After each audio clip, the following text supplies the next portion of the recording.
Fala galera, sejam bem-vindos ao canal do Aurélio Júnior. Antes desse vídeo começar, não esqueça de curtir, se inscrever no canal, acionar o sininho para notificações e, claro, compartilhar esse vídeo para ajudar a gente, beleza?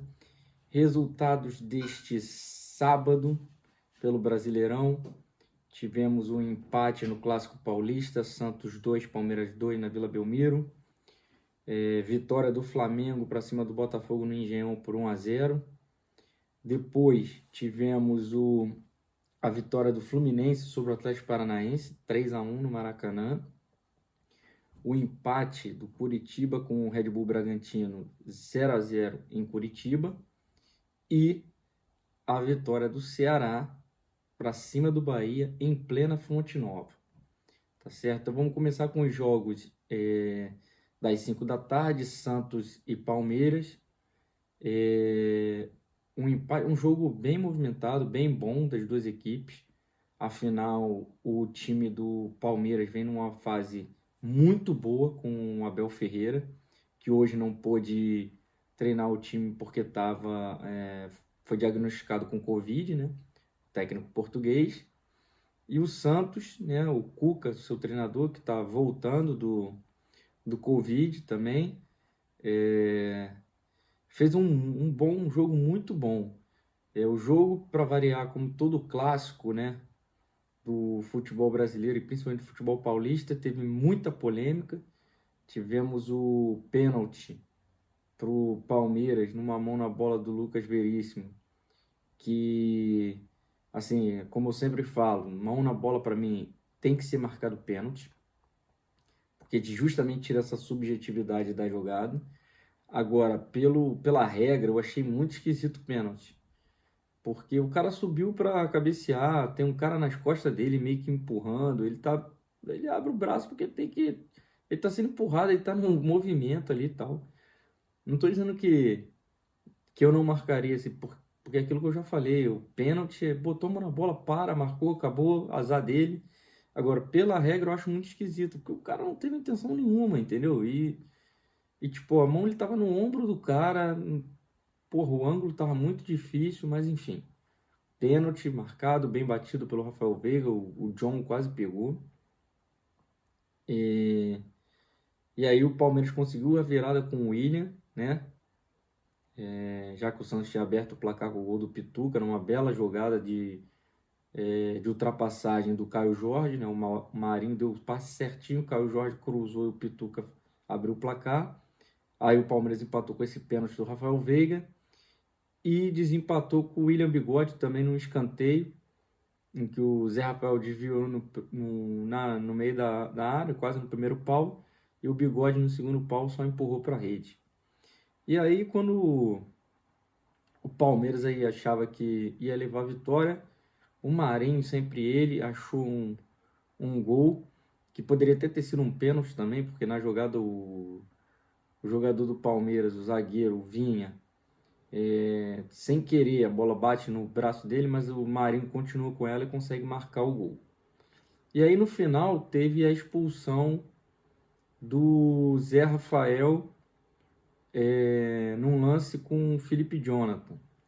Então a mesma coisa que eu já falei dos outros jogos, da expulsão de outros jogadores, o lance, eu não achei o lance do Zé Rafael para cartão vermelho, tá? Agora é claro, se você entra no VAR e vê o vídeo em câmera lenta, você vai marcar, porque aquilo, o pé dele acerta a canela do Felipe Jonathan e vem arrastando a canela do cara. Mas se você vê o lance com velocidade, você não vê que ele teve maldade no lance para expulsão e tal. Então, assim, achei a expulsão exagerada, mas como sempre venho mantendo a minha coerência nos vídeos que eu faço aqui sobre essas expulsões do VAR, eu entendo a expulsão, né? Apesar de não concordar, assim como o do pênalti também, eu entendo o pênalti para o Palmeiras, apesar de eu não concordar, mas a regra é essa, que o cara tem que estar com a mão pro alto. O que eu questiono não é a regra, mas sim a duplicidade, a dupla interpretação da regra. Até os palmeirenses reclamam de uma jogada do Soteldo ainda no primeiro tempo também, e que até o, o Luiz Flávio não, Paulo César de Oliveira, da Central do Apito, Luiz Flávio, irmão dele, disse que era só para amarelo, né, o lance do Soteldo. Eu acho que se o lance do Zé Rafael é para expulsão, acho que o do Soteldo também tem que ser, porque foi um carrinho por trás, a perna do jogador do Palmeiras ficou presa, podia ter sido pior a lesão. Então, assim, eu sou daquele cara que, tipo assim, o jogador deitou no chão, meu amigo. O juiz tem que expulsar. O futebol tem que parar, que senão o jogador fica toda hora carrinho, querendo virilidade. Futebol se joga em pé, meu irmão, com a bola no pé, tá? Então, eu acho que no mesmo jogo tivemos dois pesos e duas medidas, apesar da Central do Apito dizer que o árbitro acertou nos dois lances, tá certo? Bom, o empate não é bom para nenhum dos dois, porque o empate segura a subida do Palmeiras e o Santos também, que se tivesse ganho tinha chegado ao quarto lugar, né? Mas também mostra o quão fortes são os dois times e o quão disputado está sendo esse campeonato, tá certo? Também tivemos no mesmo horário Botafogo e Flamengo. O Botafogo até teve a primeira chance logo com 30 segundos de jogo com o Pedro Raul, que eu achei que chutou bem antes, podia ter carregado um pouquinho mais, entrado um pouco mais na área. E o Diego Alves fez uma boa defesa. Mas depois o Flamengo dominou a partida. Eu achei que o Flamengo foi melhor que o Botafogo. Se tivesse que ter um vencedor, seria o Flamengo. Mas nada assim esplendoroso para dizer, ah, não, tinha que ser 2, 3-0. Não, 1-0 foi de bom tamanho, pelo que o Flamengo produziu. Tá? O Flamengo voltou a jogar um futebol em que ele domina o adversário, mas não consegue agredir o adversário. Eu achei o Flamengo muito lento hoje nas jogadas, assim, sempre dando um toque a mais ao invés de acelerar, né? Por exemplo, o Bruno Henrique hoje não tentou uma jogada de drible de ir para cima da zaga do Botafogo. O Pedro foi uma presa fácil para a defesa do Botafogo, até porque está voltando de contusão. Everton Ribeiro decidiu um jogo, fez um belo gol, um tapa muito bom, muito bonito, né? Tirando do Diego Cavalieri. Não fez uma boa partida, mas decidiu o jogo. Ele que eu sempre digo aqui que é um cara que não decide jogo grande. Apesar de um clássico, a diferença entre os dois times é brutal, né? O time do Botafogo é muito fraco, tá perdido, tá com esse quarto treinador no ano, então assim, muito problema, né, pro Botafogo. Então, eu não acho que isso possa ser considerado um jogo grande, tá? Para decisão, pelo momento das duas equipes, né? Apesar de ainda ser um clássico, mas a diferença entre os dois times é muito grande, né? A ponto do Botafogo hoje estar na zona de rebaixamento com força, né? O Botafogo tem que ganhar uns 3 jogos aí para poder sair da zona de rebaixamento, enquanto o Flamengo está em terceiro lugar, a 2 pontos do líder São Paulo. Tudo bem que o São Paulo joga amanhã e pode voltar a ter 5 pontos de vantagem, mas é isso. Bruno Henrique mais uma vez perdeu um gol também feito, né? Você vê como o time tá mal. Mas eu achei que hoje foi um dos piores jogos do Flamengo no comando do Rogério. O time achei meio parado, facilmente preso na marcação do Botafogo, jogando muita bola cruzada na área. E o Botafogo, cara, no segundo tempo, quando ele botou o Calu e o Babi, até ameaçou um pouquinho, porque o Flamengo começou a dar campo para tentar jogar no contra-ataque, né? Só que eu não entendo, o Botafogo, ainda que pelos dois times, acredite que hoje não dá para se considerar um jogo de rivalidade muito grande, mas o time do Botafogo não pode pensar assim. É um clássico. Entendeu? Os jogadores têm que entrar com mais vontade de ganhar. O Botafogo parecia que estava jogando contra qualquer adversário, quando não é, é o seu maior rival do estado. Entendeu? Então, assim, o Botafogo jogou o jogo contra o Flamengo da mesma maneira que jogou contra o Red Bull Bragantino, sei lá, ou contra o Atlético Mineiro, no Engenhão. Não pode, clássico, time grande, tem que jogar para cima do outro como se espera. Porque na hora do clássico, os caras se sentem mais. É para o jogador sentir mais tesão, né? De jogar, de pô, quero vencer porque a torcida vai zoar o rival e tal. Não foi isso que eu vi hoje no time do Botafogo. Tá certo? Com a vitória, o Flamengo volta para a terceira colocação, né? Do campeonato. E o Botafogo continua na zona de rebaixamento. Tá certo? Depois dos clássicos, tivemos Fluminense e Atlético Paranaense no Maracanã, vitória do Fluminense 3-1, né? O Atlético Paranaense saiu na frente do Fluminense ainda com um gol do Léo Cittadini. Muito bonito esse gol, uma tabela bem feita pelo lado esquerdo do ataque do Atlético Paranaense. E aí o cruzamento para trás, não foi um cruzamento, foi um passe, né? E o Léo Cittadini veio entrando e bateu um pouco parecido com o gol do Flamengo, só que muito mais bonito, muito mais melhor trabalhado, né? O gol do Atlético Paranaense. E aí depois o Fluminense teve um pênalti com a mão na bola do Thiago Heleno, que eu até achei que foi pênalti, né? Porque ele prolongou o corpo e aí aquilo, bola na mão hoje em dia tudo é pênalti, graças a Deus, porque aí não tira a subjetividade do árbitro. Mas o Nenê perdeu o pênalti, mas logo depois ele se redimiu, empatou o jogo pro Fluminense, né? Também o jogo só precisou empurrar o gol mais fácil da carreira do Nenê. E aí o Thiago Heleno é expulso ainda no primeiro tempo. E isso muda completamente o jogo. Expulsão correta. Primeiro porque ele já tinha feito o pênalti da mão na bola, que acabou tomando o amarelo, né? E a segunda falta foi ridícula, ridícula. Entrou, foi tentar dividir, chegou atrasado, levantou o garoto do Fluminense. Aí, meu amigo, o juizão botou pra rua. E aí não tem como um time jogar basicamente mais de um tempo, né? Um jogador a menos, sendo esse o capitão do time, um zagueiro, então tendo que mudar o esquema e tudo. O Atlético Paranaense acabou sendo presa fácil pro Fluminense, né? E aí destaque do Fluminense na partida, o Marcos Paulo, o segundo gol, um chute que, assim, eu acho que ele vai tentar mais umas 10 vezes e não vai acertar, um belíssimo chute. Agora o terceiro foi um gol de quem tem habilidade, de quem tem qualidade. Tudo bem que o drible foi meio esquisito na hora que ele passou meio que trombou com o zagueiro do Atlético Paranaense, mas o tapa que ele dá na bola para botar no cantinho, porque não é um gol fácil de fazer. Porque a área estava meio cheia, né? Tinha alguns jogadores na frente do goleiro. Então esse tapa que ele deu, né? Ele não foi forte, não foi um chute forte, foi uma tacada de sinuca que ele só colocou no canto. Muito bonito o gol do Marcos Paulo, né?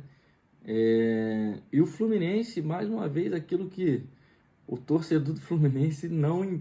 Ele tá. É engraçado porque você não consegue entender qual é o estado de espírito do torcedor do Fluminense. Porque o Fluminense é o quarto colocado do Campeonato Brasileiro, jogando péssimo, jogando muito mal. Muito mal. Mas é o quarto. É o quarto colocado do Campeonato Brasileiro. Brigando pelo título, se você considerar só a pontuação, né? Como? Como que o Fluminense está brigando pelo título com 40 pontos, se eu não me engano? Como que o Fluminense está brigando pelo título do Campeonato Brasileiro? Graças ao Odair Helma ter feito esse time se tornar competitivo. Ele fez isso com o Inter e está fazendo agora no Fluminense. A gente pode não gostar do futebol que o time dele apresenta, mas é inegável o quão competitivos são os times do Odair. O Fluminense, não, mesmo com todas o elenco sendo fraco, sendo criticado, ele consegue fazer esse time do Fluminense estar brigando ali por Libertadores. Então é mérito do Odair, A gente tem que reconhecer, ainda que a gente não goste do estilo de jogo apresentado, tá certo? O Atlético Paranaense para na sua subida depois que foi eliminado, pode ter sentido o golpe da eliminação da Libertadores, o que seria bem provável. Se o time não estava preparado para isso, devia estar, porque pegou o River Plate, que é o time mais forte, eu acho, da década na América do Sul, e foi massacrado nos 2 jogos. Então acho que não devia acho que o time do Atlético não devia estar tão desanimado com isso, mas o que importa é que agora o Atlético ainda está afastado lá do pessoal que briga pelo rebaixamento, mas não muito. Precisa ainda se manter focado nesse objetivo, que é não ser rebaixado, tá certo? E o Fluminense viver esse sonho aí de poder disputar uma Libertadores mesmo com esse elenco, como eu posso dizer, com esse elenco questionável, né, que o Fluminense tem. Então, méritos aí da diretoria e do Odair, que estão tirando leite de pedra. Beleza? No mesmo horário tivemos Bahia e Ceará. Vitória do Ceará fora de casa. No primeiro tempo foi horroroso, né? Porque, como não pude assistir o jogo do Fluminense e o Atlético Goianiense, porque não passou em lugar nenhum, eu assisti Bahia e Ceará. Horroroso o primeiro tempo. Horroroso. O único lance mais perigoso foi o lance de gol do Bahia, que foi, ao meu ver, bem anulado, né? Que a bola não entrou completamente. O goleiro ia tomando um frangaço, o Richard, mas acabou ainda evitando o gol do Bahia. E aí, no segundo tempo, o Ceará deu uma ajeitada. Mais uma vez, enaltecer aqui o trabalho do Guto Ferreira, né? Que vem fazendo um belíssimo trabalho com esse time do Ceará, tirando o máximo do Vina, que é o cara que controla esse time do Ceará, que comanda esse time do Ceará. E aí você vê o quão importante é a confiança para um jogador, né?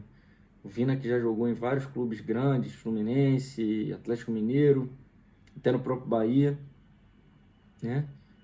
E vem fazendo no Ceará, vem vivendo no Ceará talvez a melhor fase da carreira dele, né? E porque ele consegue comandar, ser o principal jogador do Ceará, né? Fez mais um gol, mais um belo gol, não comemorou em respeito ao Bahia. E depois, no final, o Saulo meteu um gol, mais uma falha do sistema defensivo do Bahia. E aí, vitória merecida do Ceará. O Bahia não fez nada. O Mano Menezes poupou muitos jogadores aí por causa da Sul-Americana. Eu não acho que o Bahia deva se esquecer do Campeonato Brasileiro. Acho que não deve esquecer o Campeonato Brasileiro, porque ainda não está livre do rebaixamento, né? Ah, mas é um título importante sul-americano? Concordo, até porque é o único brasileiro na competição. Mas o que adianta ganhar a Sul-Americana e ser rebaixado para a Série B? Não vai adiantar nada. Vai perder em receita, muito, né? Vai disputar a Libertadores? Vai, mas só se for campeão da Sul-Americana, né? E já nessa fase da Sul-Americana que foi eliminado, o Bahia já não foi bem, tá? O União de Santa Fé merecia a melhor sorte contra o Bahia. Agora, a próxima fase, o Bahia não tem que ficar se preocupando com isso. Eu acho que o Bahia tem que se preocupar em se manter na primeira divisão. Esse, para mim, devia ser o maior objetivo do Bahia no ano. Tá certo? E aí, com a vitória, o Ceará põe a pressão no seu maior rival, Fortaleza, que ele acabou de passar o Fortaleza com essa vitória. E aí o Fortaleza joga no domingo e vai ter que ganhar o seu jogo aí para poder reconquistar a nona posição e passar o seu rival na tabela. Tá certo? Por último, o jogo mais tarde da rodada, Curitiba e Red Bull Bragantino, 0-0. Red Bull Bragantino deu 23 chutes no jogo todo, mas só 5 no gol. O que mostra que a qualidade técnica do time, principalmente a parte de finalização, foi o ponto-chave para que o Red Bull Bragantino não saísse vitorioso dessa partida. Destaque negativo para mim do Red Bull Bragantino foi o Ítalo. Perdeu um gol, mas assim, ridículo. Ele tinha tudo para fazer. Ele e o Wilson só, uma bobeira da saída de bola do Coritiba. Ele podia ter rolado para o lado também, se não quisesse, se não fosse fominha. Mas ainda se ele chutasse, ele tinha o gol, ele estava muito livre. Eu sei que ele estava sem ângulo, mas tentou colocar num gramado molhado, em que a bola estava prendendo, ele só conseguiu pegar a bola justamente porque a bola prendeu no gramado, né? Porque estava chovendo. Ele, em vez de mandar o canudo para dentro do gol, tentou colocar no canto. E aí foi facinho, o Wilson pegou. O Coritiba, com o empate, né, ganha uma posição, mas continua lá na zona de rebaixamento. O que eu venho sempre falando aqui nos vídeos, eu acredito que Coritiba e Goiás já estão rebaixados, tá? Pelo futebol apresentado, aí a pontuação também. Mas o Botafogo tá atrás do Coritiba. Por que o Botafogo não? Porque o Botafogo tem camisa, cara. Né? O Botafogo é um dos 12 gigantes do futebol brasileiro. Então, a gente achar que o Botafogo vai... Assim, pelo futebol, pelos resultados apresentados, o Botafogo tem até mais motivos para ser rebaixado do que o Coritiba, por exemplo. Mas é um time grande, cara. Pode se recuperar, pode encaixar uma sequência de bons jogos aí e se livrar desse rebaixamento. Tá certo? Agora, o Coritiba, eu acho que, assim como o Goiás, não tem solução, né? Então, esse empate foi muito ruim para as pretensões do Coritiba. Para o Red Bull Bragantino, é um resultado meio dúbio, porque foi bom por ter empatado fora de casa, né? Se você só olhar, jogo fora de casa contra o Coritiba, né? Beleza, pô, empate está de boa.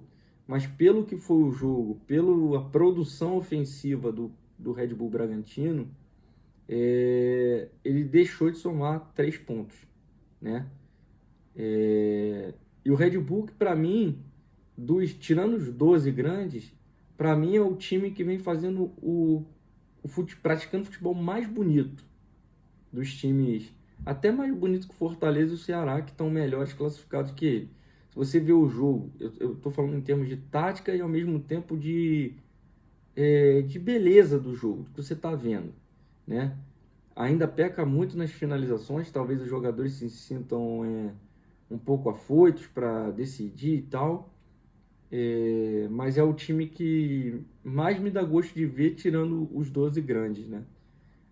E eu acredito que possa aí escapar do rebaixamento, que essa para mim é a grande, deve ser, né? Pelo menos para mim, o grande objetivo do Red Bull Bragantino nesse ano. Tá certo? Então é isso, pessoal. Espero que vocês tenham gostado desse vídeo. Se quiser, comente, mande mensagem para mim nas minhas redes sociais, que vão aparecer no vídeo aí, ficam no vídeo aqui no alto do vídeo. E claro, antes de sair, não esqueçam de curtir, se inscrever no canal, acionar o sininho para notificações e, claro, compartilhar esse vídeo para ajudar a gente, beleza? Tamo junto, valeu, abraço!